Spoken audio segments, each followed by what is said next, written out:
All right, well, let's jump into the game. The game starts with d4. That's a great move because it fights for the center, and of course, it unlocks our bishop.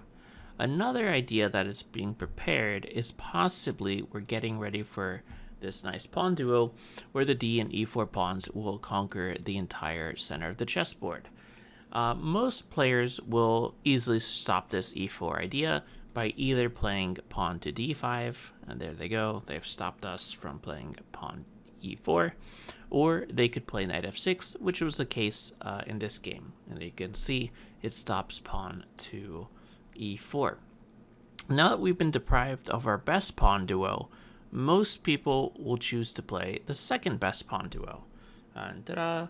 These pawns are not exactly in the center of the board, but they're close enough, and you can see the influence of that c pawn helping to control the center. Historically, black has opposed these pawns by making a pawn chain with e6 and d5, and you can see that pawn chain is aiming at the c pawn, and it's also setting up some sort of stake in the center. We can see these pawns are fighting for the center, and this is considered the most solid way for black to play.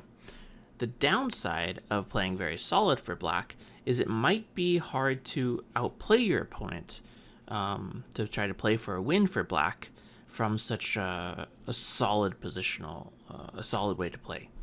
So with that in mind, black has come up with many more ambitious but also riskier ideas. In this game, we see black try one of these risky ideas, but unfortunately he gets into some trouble relatively quickly, in fact on move 10. So what is this idea? Well, we can play pawn to g6, which is what was played in this game. This is considered a risky move because you aren't preparing to do very much in the center with the actual pawns. And meanwhile, white is cranking up this center control.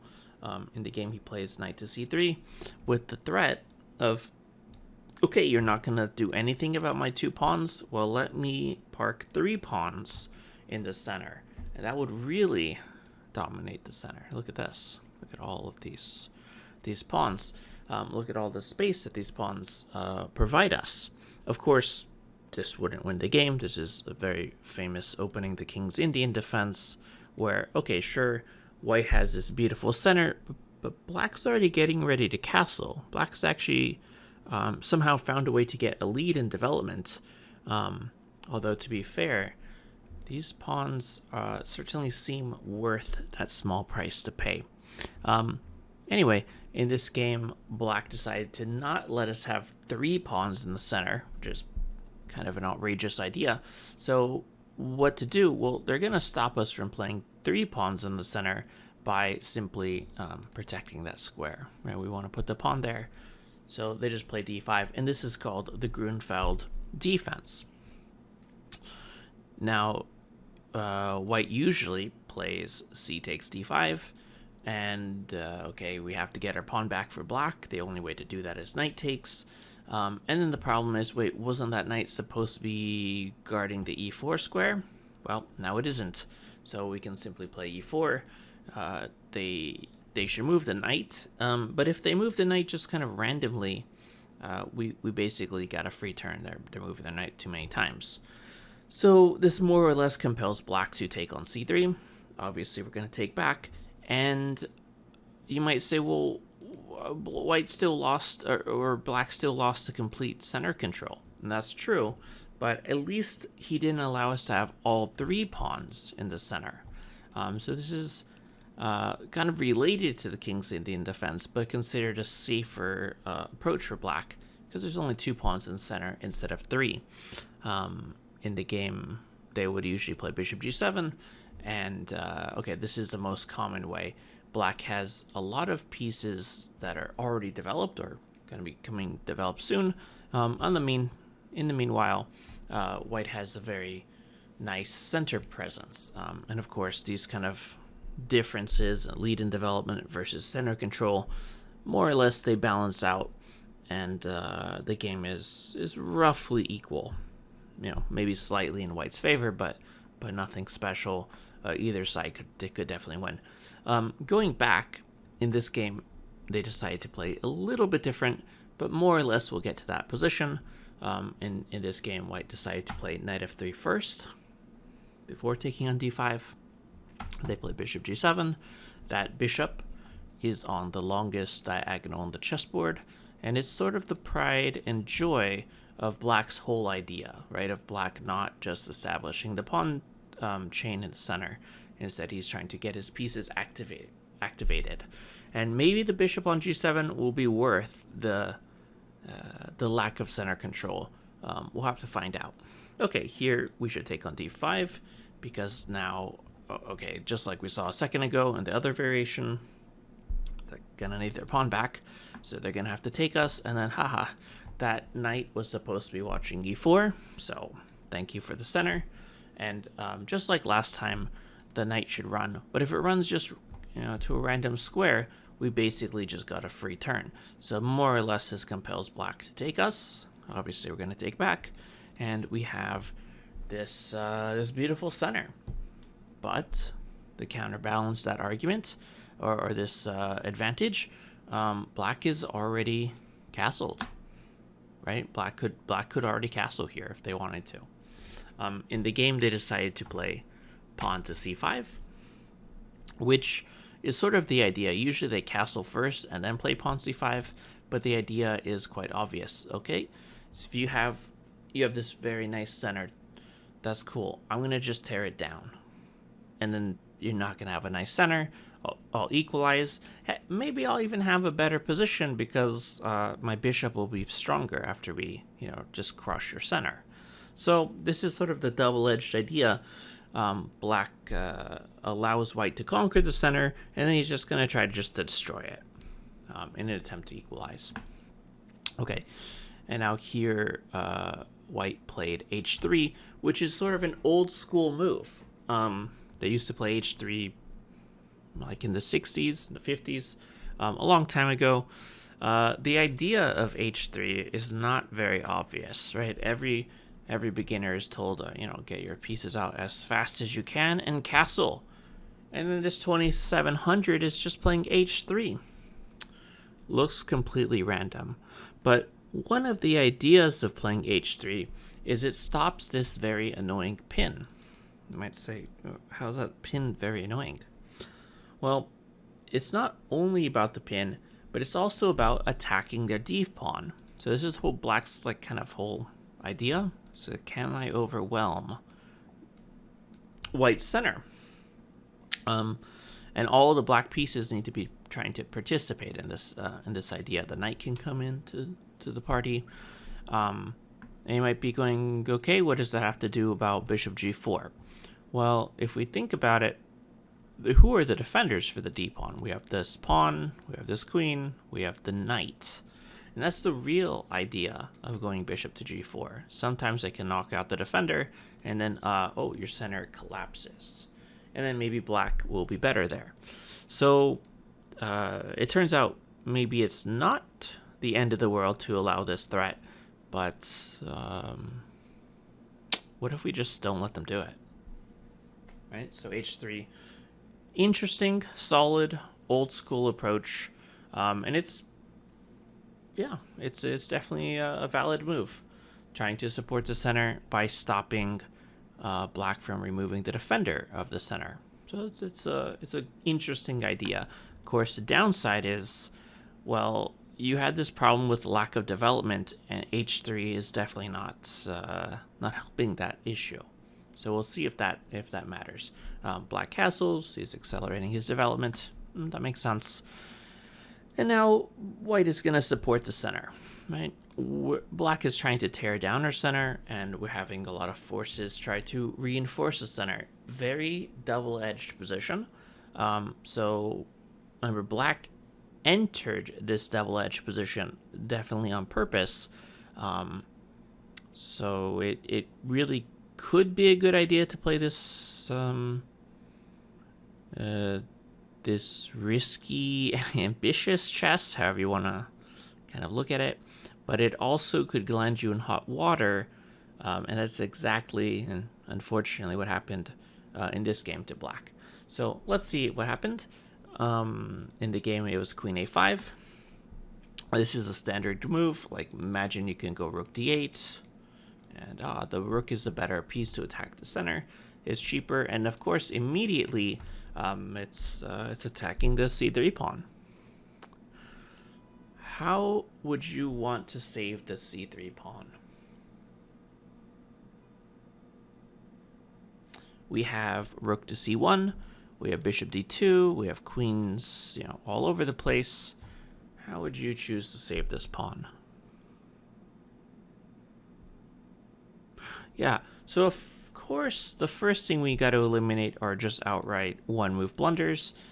So for example, if we play rook c1, okay, yes, we succeeded in saving the pawn, but at some point they might be able to take this pawn with just queen takes a2. So probably we wouldn't want to do that.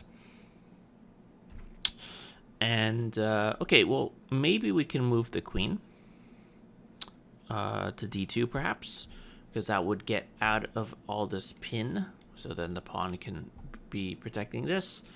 Or we can play bishop d2. These are the two moves that make the most sense. If we play like queen b6,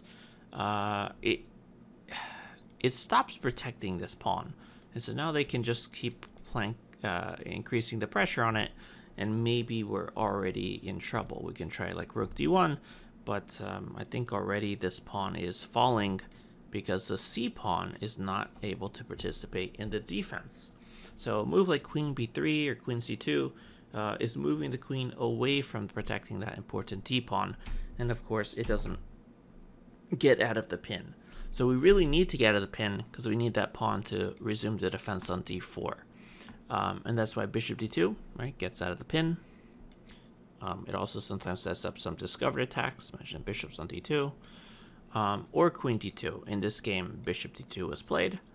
And again, black is playing with fire because he didn't set up the center pawns. But he's already castled. He has a lot of development. And, objectively, black is doing fine here.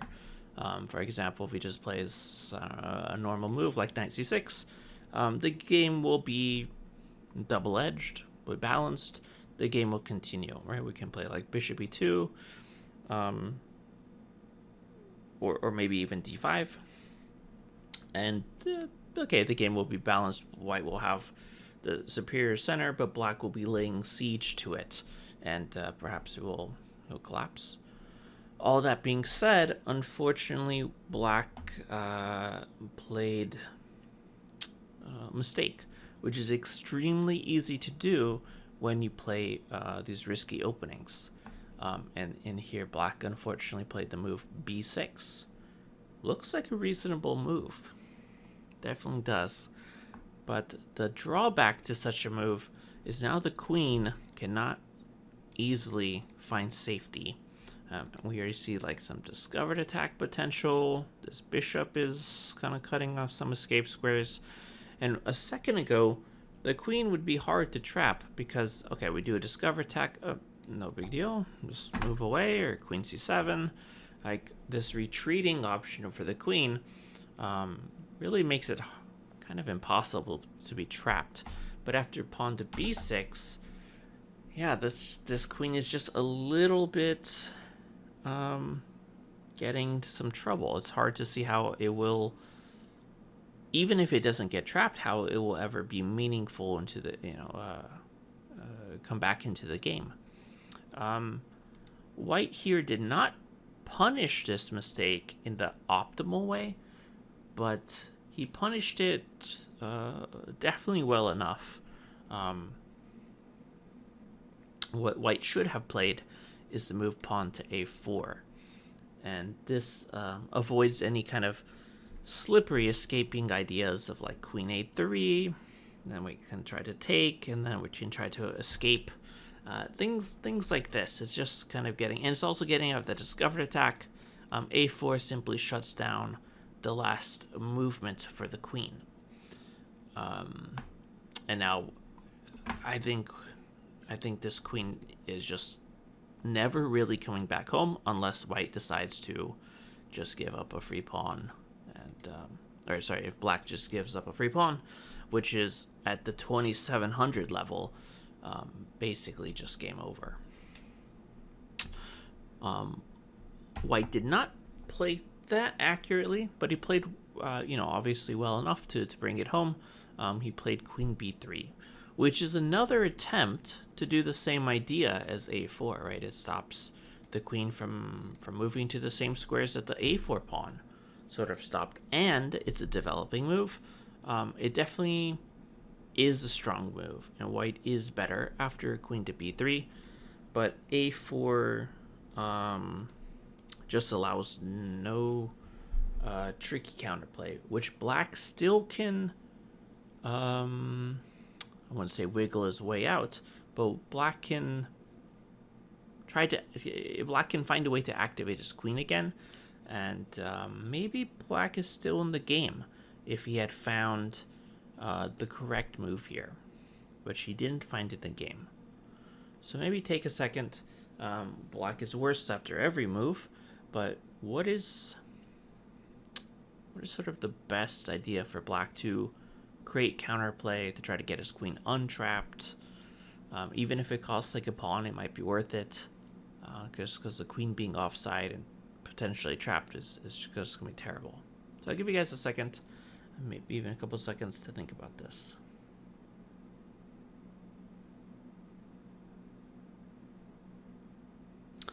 Yeah, and the surprising move, which is very understandable that black did not find this move, is the shocking move bishop e6.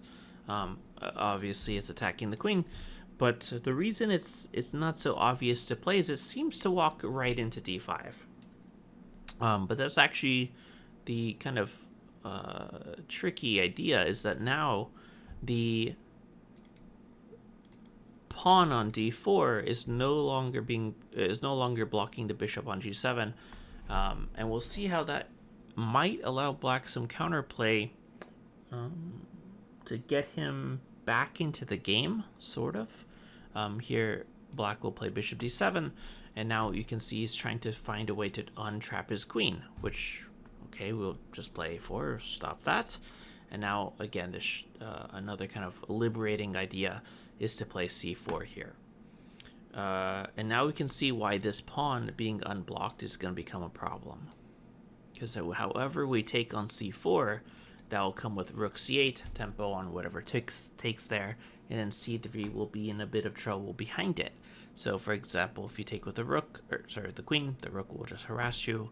You go back, and you see how that pawn was guarding his brother on c3, but then he was provoked to go forward, and now, black got their pawn back, and now the queen is not being trapped. So this would be an equalizing idea. And okay, maybe we'll probably just take with the bishop instead. That way that's not a tempo, because it's a bishop, not a queen. But now they can still get their pawn back, I believe, with going knight to a6, knight to c5, and now suddenly this pawn is a little bit tender. To be fair, white is still for choice, but maybe this was the way that black could be still in the game, although admittedly still worse. Unfortunately, black did not find this really tough defensive move, and instead he played bishop to d7. He's trying to play bishop a4, or maybe queen to a4 to trade the queens, because his queens he's already seeing is a little bit trapped. And unfortunately, this idea doesn't work, because now we can just play a4, and look at this queen, completely immobilized. It can't move here. It can't move there. It can't move back. Probably the best move is just to blunder a pawn. And again, at the 2700 level, blunder a pawn is kind of close to the game is over. They go to Trade Town, and they'll just win an endgame. They're very strong players. You can't just lose your pawns. So sadly, already after move 12, And even, even on move 10, if white had found the a4 move, the game is effectively over because the queen is just never getting back into the game. And in a lot of positions, it might even be getting trapped after a move, at some point, such as c4. And yeah, it's just over. So by playing this small inaccuracy, queen b3, black had one shot to maybe keep a game going, and unfortunately he didn't find it. Played bishop d7 after a4, like we said. The queen is completely trapped.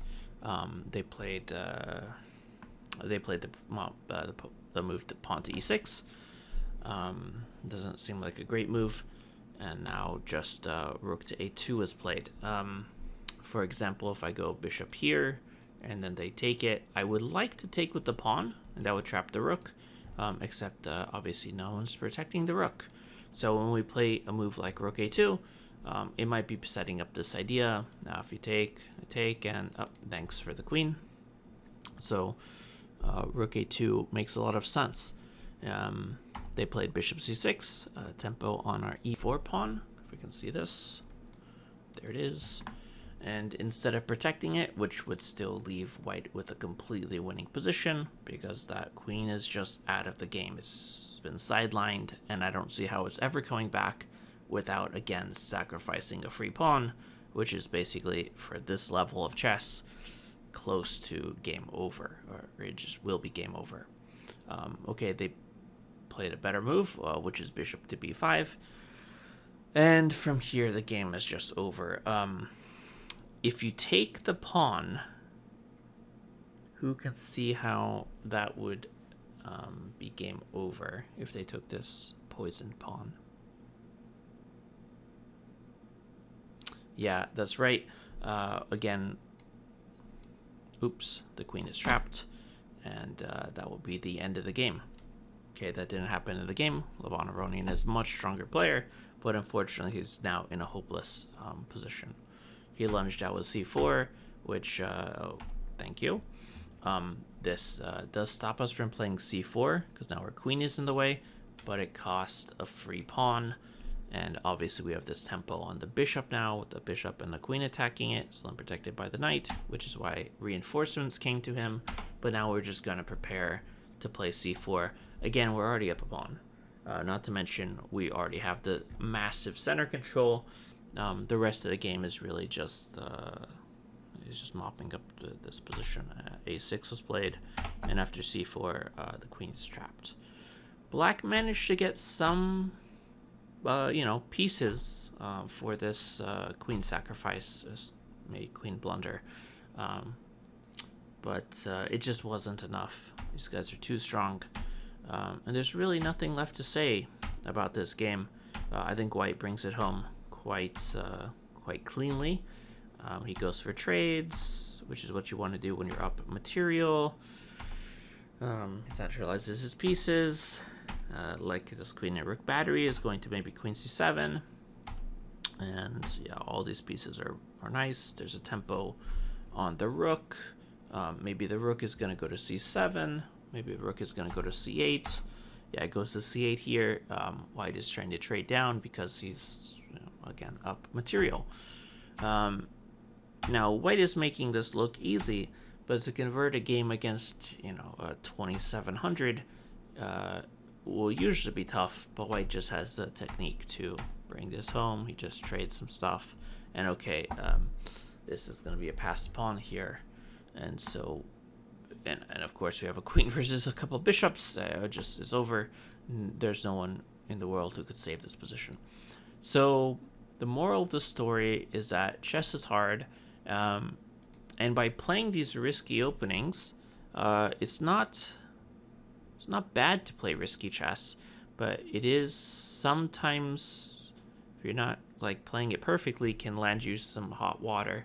On the other hand, black has won many amazing games with the black side here with this Grunfeld opening. So, you gotta risk. If you play risky chess, sometimes you'll get blown out of the water, like in this case for black. But in other times you'll crush the white side. So it's just kind of unfortunate that this kind of mistake happened for Black, and probably it will never happen again. These guys are really good at just, sure, they make a mistake every now and again, and then they're never going to repeat this mistake. So fascinating but short game to play, to see. And again, I want to thank you for joining me, and I'll see you guys next time.